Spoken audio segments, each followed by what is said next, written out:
In this video, I will show how to set English as display in Office like Microsoft Word or Excel or PowerPoint if you see different languages. So click on this third option. Here select sixth option, this fifth option.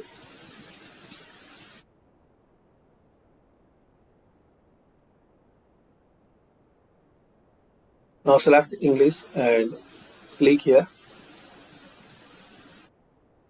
So now as you can see, English is the first.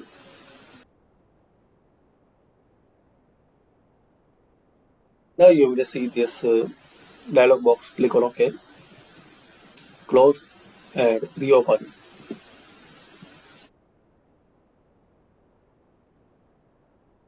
So this is the way you can set English as display in Microsoft Office. Thanks for watching.